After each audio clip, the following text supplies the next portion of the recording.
Halo, selamat petang. Selamat bertemu kembali dalam rancangan kesehatan channel YouTube saya.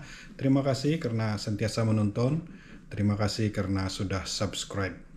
Oke, hari ini saya ingin bercerita tentang satu topik yang sangat simple tetapi masih ramai yang belum paham dan juga masih ramai yang mengalaminya menjadi masalah seharian di dalam kesehatan mereka.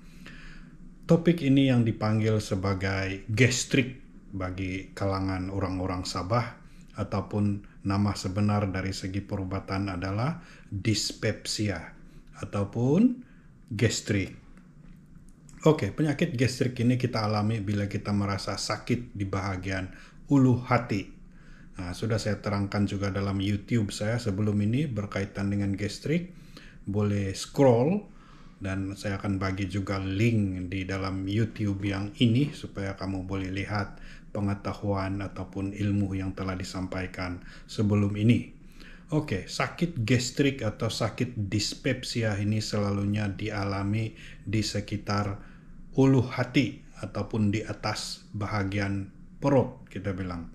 Sakit pedih, sakit membakar, sakit seperti mau sesak nafas, sakit seperti mau muntah, mau pening, dan sebagainya. Semua ini selalunya disebabkan oleh gastrik atau dispepsia.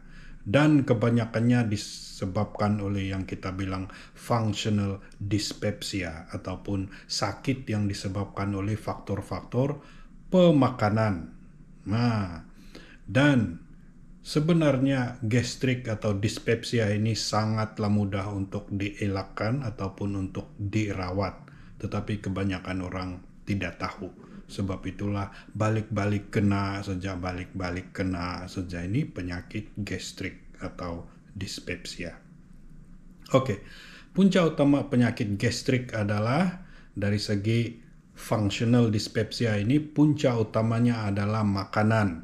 Lima makanan utama yang menyebabkan sakit gastrik adalah satu yang pedas-pedas. Yang pedas-pedas ini kita tahu sangat menghakis dinding perut. Walaupun chili, capsicum di dalam chili itu ada kebaikannya yang lain, tetapi keburukannya pun ada juga, dan yang paling utama adalah sifat menghakisnya terhadap dinding perut menyebabkan sakit di bahagian perut ataupun gastrik lah.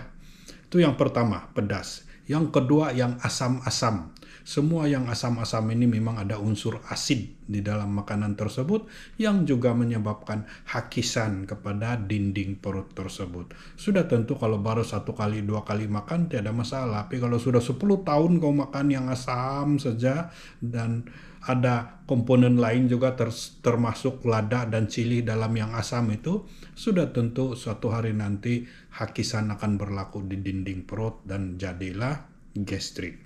So, asam, pedas. Yang ketiga, susu. Susu ataupun dairy product, semua hasil tenusu juga mempunyai sifat asid dan juga sifat menghakis di dalam dinding perut. Semakin banyak jumlah susu yang diminum dan semakin selalu diminum, maka semakin mudahlah terhakis dinding perut tersebut, maka lagi senanglah karena gastrik. Nah, ada orang juga bilang cakap, susu itu bikin sembuh gastrik.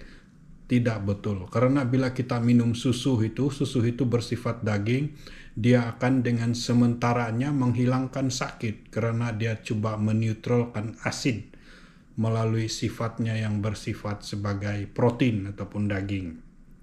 Tetapi selepas beberapa jam akan ada fermentasi berlaku terhadap susu tersebut menyebabkan asid dihasilkan, gas dihasilkan, maka datang lagi lah itu gastrik. Itu sebabnya orang yang minum susu sementara saja dia berasa oke, lepas itu 2-3 jam merasa mau mati, mau pingsan lagi, kena gastrik lagi. So yang ketiga, susu itu menyebabkan gastrik. Yang keempat, kafein ataupun kopi. Itu juga mempunyai sifat menghakis di dinding perut dan menyebabkan sakit gastrik berterusan. Dan yang terakhir, yang kelima adalah minuman bergas ataupun yang ada karbonat. Nah, menyebabkan penghakisan juga kepada dinding perut selain daripada menghasilkan banyak gas juga, karena ialah minuman bergas kita minum, tambah banyak gas dalam perut, tambah tidak selesa lah itu perut, dan tambahlah kita mulai rasa mau muntah, mau pening dan sebagainya. So elakkan minuman bergas. Minuman bergas ini termasuklah juga minuman alkohol di dalam botol, di dalam tin dan sebagainya yang selalunya mempunyai gas juga. Bahkan alkohol itu sendiri pun bersifat menyebabkan gas di dalam perut, bersifat asid juga, menyebabkan hakisan di dalam perut. So kalau kita mau elak gastrik, kita mau rawat gastrik, elakkan dulu ini 5 perkara. Yang pedas, yang asam, susu, kopi, dan yang bergas. Elakkan dulu semua itu. Coba elakkan sampai seminggu, kalau boleh sampai sebulan. Kalau boleh berterusanlah elakkan. Kalau kita sudah elak semua ini, masih juga sakit itu gastrik, mulai pikir benda-benda lain, punca-punca lain. Mungkin jangkitan kuman H. pylori. Jadi langkah seterusnya, coba cek sama ada kuman H. pylori dalam perut ataupun tidak. Cara cek melalui darah pun ada, melalui pernafasan pun ada, sila jumpa dokter. Kalau ada kuman H. pylori, mesti dirawat juga lah. Tiada guna berhabis pantang kalau ada itu kuman, tetap ada gastrik juga. Oke, so langkah seterusnya cek kuman di dalam perut, sama ada kuman H. pylori atau tidak. Kalau ada, mesti rawat. Sudah cek H. pylori, tiada, dia bilang. Ataupun sudah rawat H. pylori, selesai sudah. Tetapi masih sakit lagi. Langkah seterusnya mulai pikir apa yang ada di sekitar perut tersebut. Mungkin masalah pundi empedu, mungkin masalah pankreas, sebab dia di sekitar ulu hati juga. Dan jangan lupa masalah jantung juga, tapi selalunya masalah jantung awal-awal dokter akan sudah suspek lah kalau masalah jantung, karena itu lebih serius. Tapi kita kena pikir yang lebih kronik, sukar dikesan, seperti masalah batuh dalam pundi empedu atau masalah pankreas, kanser pankreas ataupun kanser pundi empedu dan sebagainya. Semua ini pun boleh meniru rasa sakit gastrik. So langkah seterusnya adalah mau scan itu perut ataupun mau gambar, kita bilang scan, sama ada ultrasound scan ataupun CT scan, gak apa saja yang kamu dapat buatlah. Dan itu yang perlu dibuat kalau masih juga tidak pandai sembuh selepas pantang makan. Cek H. pylori, mesti scan itu perut. Kalau lepas scan tidak juga jumpa apa punca dia, langkah seterusnya cucuk mulut, scope kita bilang. Semua itu bukan atur oleh dokter, dia akan rujuk. Lambat kelamaan mungkin memang akan terjumpa punca. Mungkin ada luka, sudahkah mungkin ada bucur, sudahkah mungkin ada pendarahan, sudah, atau ada penyakit lain palis-palis yang lebih bahaya seperti kanker di dalam perut atau usus, akan dapat dikesan melalui scope.